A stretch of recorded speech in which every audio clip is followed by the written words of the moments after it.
Hello दोस्तों, नमस्कार। आप सबका फिर से एक बार स्वागत है बृहस्पति कोचिंग में। और चलिए दोस्तों, हम लोग पढ़ना शुरू करते हैं। अभी हम लोग इस वीडियो में पढ़ने वाले हैं। वैसे तो ये किसी भी विशेष, ये ऐसा नहीं है कि इसे केवल कक्षा 10 के लोग ही पढ़ सकते हैं।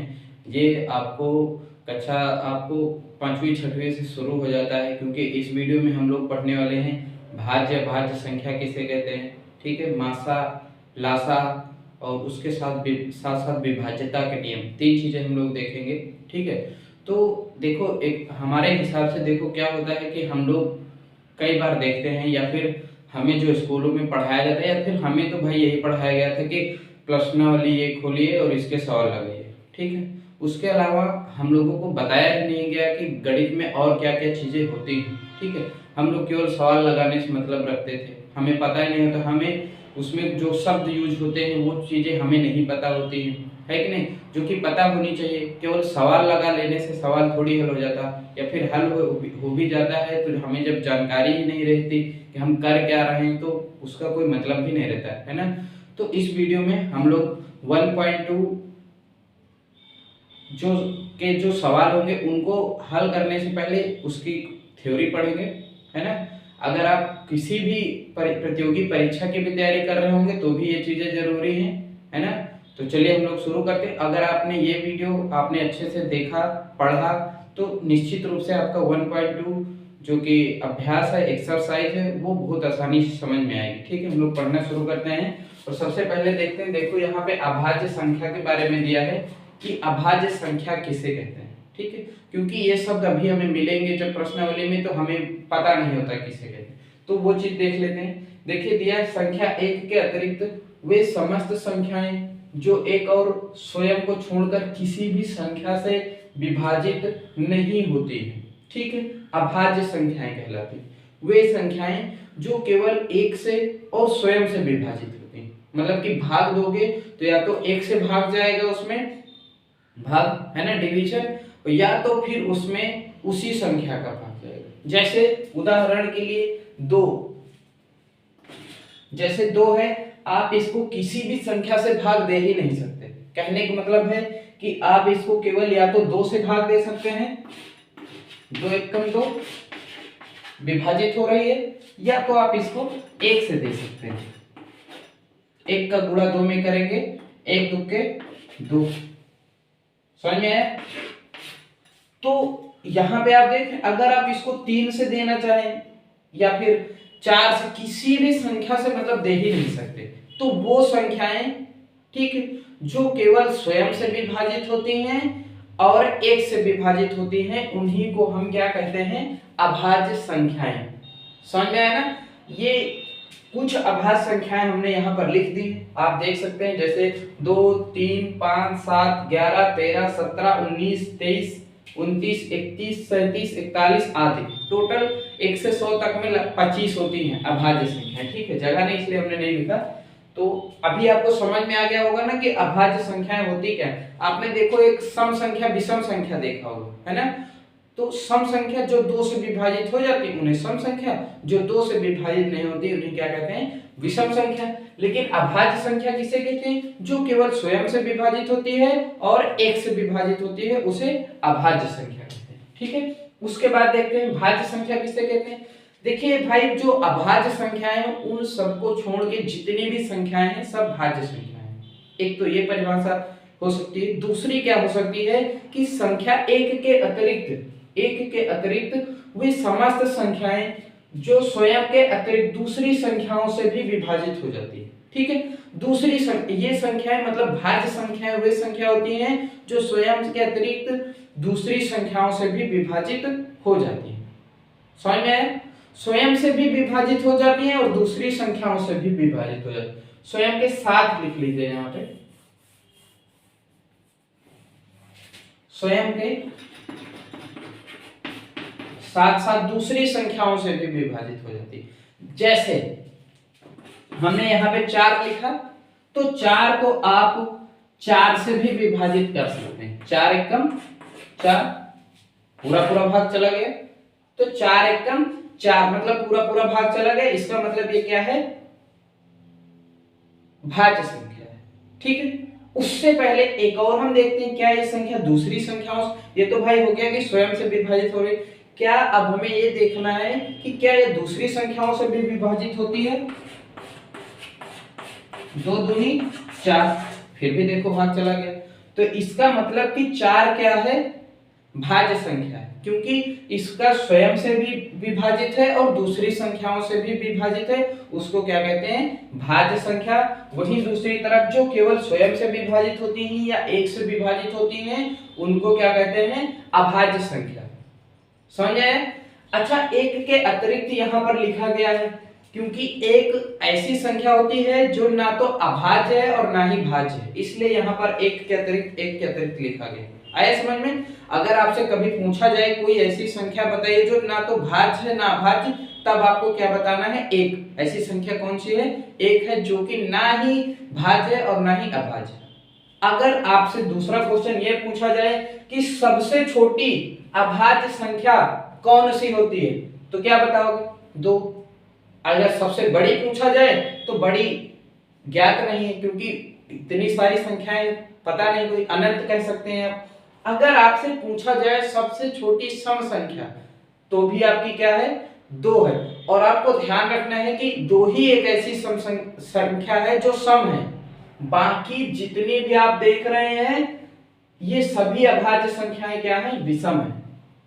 ये बारीकता है, ध्यान देना, ये कॉम्पिटिटिव एग्जाम में ज्यादा पूछा जाता है, ये सब चीजें, ये बारीकियां, ठीक है। तो अब आपको ये चीज पता चल गया। अब यहां से भी एक क्वेश्चन बनता है कि सबसे छोटी भाज्य संख्या क्या है, 4। समझ में आया। तो इस तरीके से आपने भाज्य और अभाज्य देखा, ठीक है। उम्मीद करता हूं ये समझ में आया होगा। अब हम इसके बाद देखते हैं मासा या फिर महत्तम समापवर्तक, जिसे हम लोग एचसीएफ भी कहते हैं, जिसे हम लोग हाईएस्ट कॉमन फैक्टर भी बोलते हैं। तो चलिए उसको देखते हैं। चलिए अब हम लोग देखते हैं महत्तम समापवर्तक किसे कहते हैं और लघुत्तम समापवर्तक किसे कहते हैं। देखिए, सबसे पहले तो हम मासा का पूरा नाम जान लेते हैं। मासा का पूरा नाम होता है महत्तम समापवर्तक, ठीक है।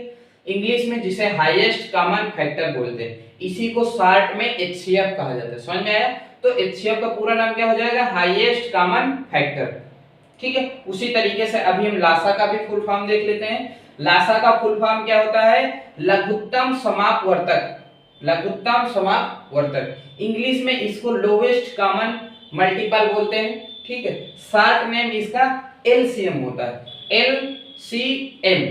समझ में, ये तो हो गया पूरा नाम। अब हम देख लेते हैं कि महत्तम समापवर्तक कहते किसे। देखो दिया, महत्तम समापवर्तक 2 या 2 से अधिक संख्याओं का सबसे बड़ा समापवर्तक होती है, या वह सबसे बड़ी संख्या होती है जो प्रत्येक संख्या को पूरा विभक्त करती है, ठीक है। यह वह संख्या होती है जो प्रत्येक संख्या को क्या करती है, पूरा पूरा विभक्त करती है, या पूरा पूरा इससे अगर भाग दोगे तो जो संख्या होंगी उसमें पूरा पूरा भाग चला जाएगा। समझ में आया। इसको अभी हम उदाहरण से भी समझ लेंगे, उससे पहले हम लघुत्तम समापवर्तक भी देख लेते हैं, क्योंकि लगभग एक ही चीजें हैं, थोड़ा सा अंतर है और वही बहुत बड़ा अंतर भी है, जो भी है ना। तो लघुत्तम समापवर्तक किसे कहते हैं, दिया है 2 या 2 से अधिक संख्याओं का लासा वह संख्या होती है जो उनमें से प्रत्येक से पूरा पूरा विभाजित होता है, ठीक है। मतलब ये वह संख्या होती है जो प्रत्येक से पूरा पूरा विभाजित होती है। मतलब लासा ऐसी संख्या होती है जिससे उस मतलब जिस संख्याओं का हम लासा निकालेंगे उससे अगर किसी भी संख्या को भाग दोगे इससे तो भाग चला जाएगा, मतलब कि उसका भाग इसमें चला जाएगा पूरी तरह से। अब इसको उदाहरण से कैसे समझते हैं देख लेते हैं। देखो मान लीजिए हमें उदाहरण में दे दिया गया है, क्या कर लेते हैं, और एक चीज जान लेना कि भाई इसकी जो 2 विधियां होती हैं, ठीक है। एक होती है भाग विधि और दूसरी होती है अभाज्य गुणनखंड विधि।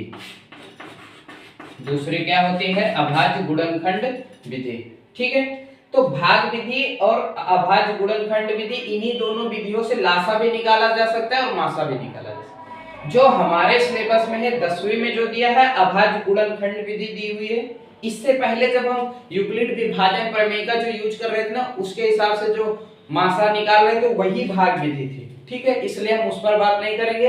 हम अभी देखेंगे अभाज्य गुणनखंड विधि कि अभाज्य गुणनखंड विधि क्या होती है। देख लीजिए, जैसे मान लिया जाए हमसे पूछ लिया गया क्वेश्चन कि आप हमें 26 और 91 का मासा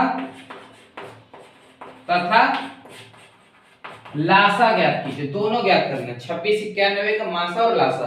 तो सबसे पहले तो इसको आप समझ लो अभाज्य गुणनखंड विधि होती क्या है। मतलब जो अभाज्य संख्या जैसे हमने पढ़ा ना कि 2 3 5 7 उन्हीं संख्याओं से हमें गुणा करना रहता है, उन्हीं संख्याओं का यूज करके इस विधि का उपयोग करते हैं। तो जैसे मान लो ये दे दिया हमें, तो हम क्या करेंगे, पहले 26 का अभाज्य गुणनखंड निकालेंगे। आपने भी किया होगा कभी न कभी, जैसे 2 का पहाड़ा, अब हमें 26 को मान लो 2 से भाग देना, इस तरीके से, इसी को अभाज्य गुणनखंड। 26 को 2 से भाग दोगे कितना आएगा, 13।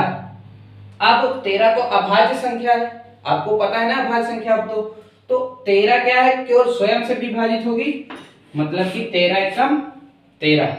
तो हम यहाँ पर लिख सकते हैं 26 बराबर 2 गुणे 13, ऐसे लिख लिए। अब हमें मासा ज्ञात करना है, और इनका हमें क्या करना है, लासा भी निकालना है। तो अब हम 91 का कर लेंगे इसी तरीके से अभाज्य गुणनखंड।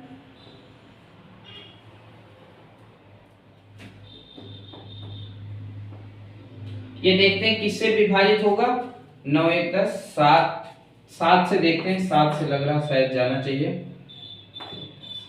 हाँ, 13 सते 91 है ना, और ये 13 एकम 13, मतलब कि 7 91 को 7 से भाग देंगे तो 13 आएगा, 13 को 13 से भाग देंगे तो 1 आएगा। ठीक है, अब इसको भी हम यहाँ पर लिख लेते हैं कि 91 बराबर 7 गुणे 13।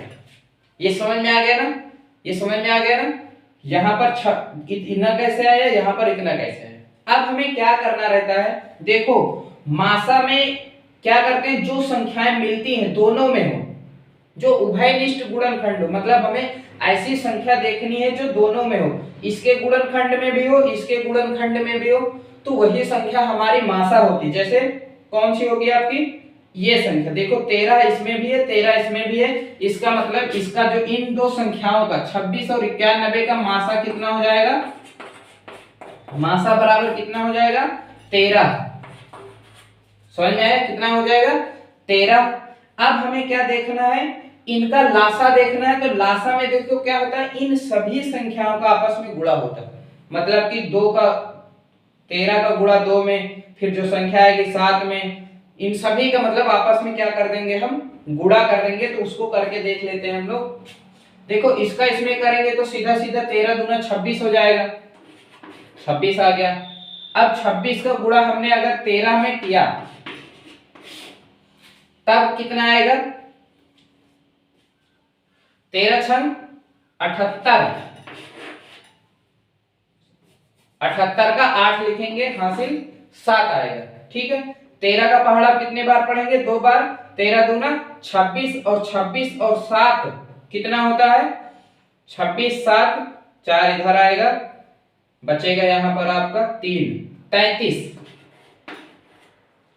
ठीक है, 26 और 7 कितना हो गया, 33, 3 38 हो गया। अब हम इसमें कर देंगे गुणा 7 का, 7। तब अब इसका इसमें हम गुणा करेंगे, फिर से देखते हैं। अब 7 का पहाड़ा 8 बार पढ़ेंगे तो 7 8 56, 6 आएगा यहाँ पर, यहाँ 5 हो जाएगा, 7 त्रिक 21 और 21 और 5 कितना होता है, 21 5 26 का 6 फिर से हासिल आएगा हमारा 2। अब 7 का पहाड़ा फिर से 3 बार, 7 त्रिक 21 और 21 और 2 कितना होता है, 23, 2366। मतलब कि लासा बराबर 2366 आ गया। समझ में आया ना। लासा अभी देखिए फिर से एक बार, हमने अभाज्य गुणनखंड किया, इतना समझ में आया। उसके बाद मासा निकालने के लिए हमें वह संख्या देखनी है जो दोनों में हो। जैसे 13 यहाँ पर है, 13 यहाँ में है, तो हम उसी को यहाँ पे लिख देंगे। ठीक है। अगर मान लीजिए किसी किसी सवाल में ज्यादा संख्याएं आएंगी कि भाई 2 इसमें भी है, 2 इसमें भी है, 3 इसमें भी है, 3 इसमें भी है, तो हमें दोनों एक इसमें से एक इसमें से, जैसे 13 को हम एक ही बार लिखेंगे। ठीक है। अगर मान लीजिए 2 आ रहा है यहाँ पर और 2 यहाँ पर भी आ रहा है, तो हम 13 का गुणा फिर 2 में कर देंगे। आया समझ में। बाकी और सवाल हम लोग अभी कर लेंगे तो ये क्लियर हो जाएगा। तो ये मतलब इसका मासा ये हो गया और लासा ये हो गया। तो इसका मतलब कि 26 और 91 का महत्तम समापवर्तक कितना है? 13। मतलब कि 13 वह संख्या है जिससे हम इन दोनों संख्याओं को पूरा पूरा विभक्त कर सकते हैं। आया समझ में। अगर हम 13 से भाग देंगे, अभी 26 को करके देख सकते हैं। 13 दूना 26 हो गया ना विभाजित, पूरा पूरा विभाजित। समझ में आया। उसी तरीके से 91 भी 13 से हो जाएगा विभाजित। तो मतलब दोनों संख्याओं के लिए बड़ा होना चाहिए। आया समझ में।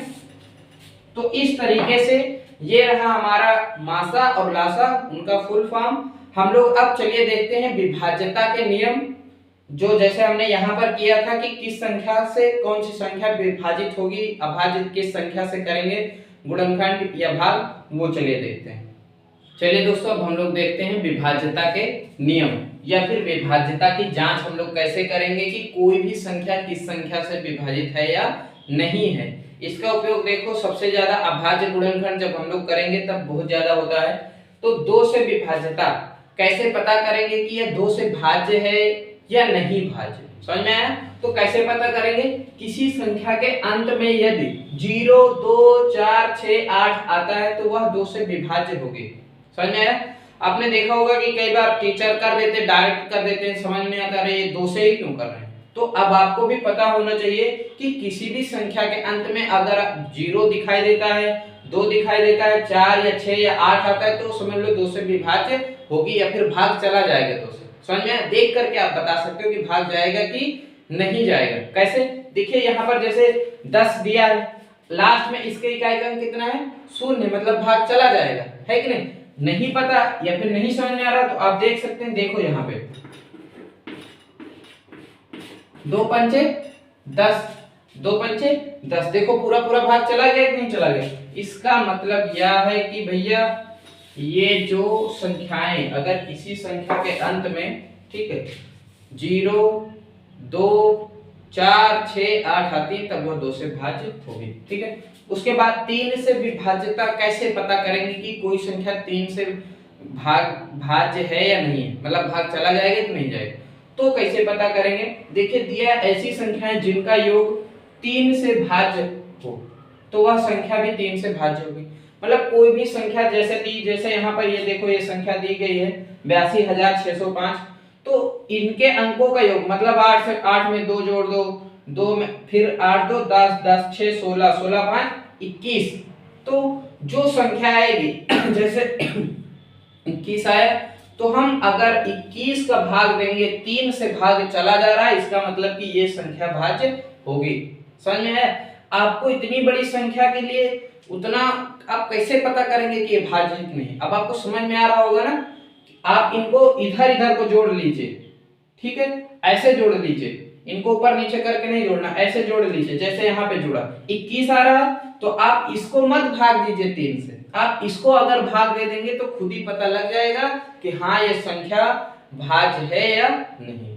समझ में। उसके बाद 4 से विभाज्यता, ऐसी संख्याएं 4 से भाज्य होंगी जिनकी इकाई दहाई के अंकों से बनी संख्या 4 से भाज्य होगी। समझ में। मतलब कोई संख्या अगर हमें दी हुई है उसका इकाई का अंक और दहाई का अंक अगर वो 4 से भाज्य है तब वह पूरी संख्या भी 4 से भाज्य होगी।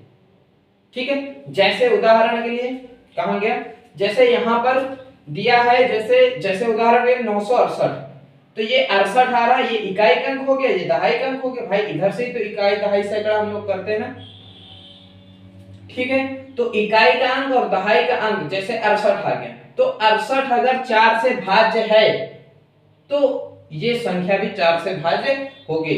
जैसे 68 को भाग देंगे हम 4 से तो 17 आता है, ठीक है। 17 चौको कितना होता है 68, इसका मतलब कि ये 968 जो संख्या है ये 4 से भाज्य है, ठीक है। उसके बाद आगे देखते हैं 5 के लिए देखते हैं ऐसी संख्या, मतलब यहाँ पे लिखा नहीं हमने, तो 5 से विभाज्यता है, ठीक, लिख लीजिएगा, भूल गए हैं। तो ऐसी संख्या जिनका इकाई का अंक 0 या 5 हो तो 5 से भाज्य होंगी। अगर किसी भी संख्या के अंत में, चाहे वो जितनी बड़ी संख्या हो, अगर उसके अंत में इकाई का अंक, इधर से आप देखेंगे ना, तो 0 मिल जाए या 5 मिल जाए, इसका मतलब वो 5 से भाज्य है। समझ आया? तो इस तरीके से हमने इस वीडियो में क्या क्या देख लिया, एक बार फिर से देख लेते हैं। हमने देखा इसमें सबसे पहले क्या देखा था, लासा मासा देखा है ना। सबसे पहले तो अभाज्य संख्या किसे कहते हैं, भाज्य संख्या किसे कहते हैं देख लिया, लासा और मासा का फुल फॉर्म और किसे कहते हैं देख लिया। अभी हमने किसी भी संख्या की विभाज्यता की जांच कैसे की जाती है देख लिया, ठीक है। इसके आगे भी बहुत सारी संख्याएं होती हैं वैसे तो, है ना, तो इसी आधार पर होती है लगभग, ठीक है। जो जरूरी थे वो मतलब हमने बता दिया, ठीक है। तो अब हम लोग अगले वीडियो में 1.2 के सवाल करना हल करना शुरू करेंगे, ठीक है दोस्तों। तो अभी आप इतना देख लीजिए, मिलते हैं नेक्स्ट वीडियो।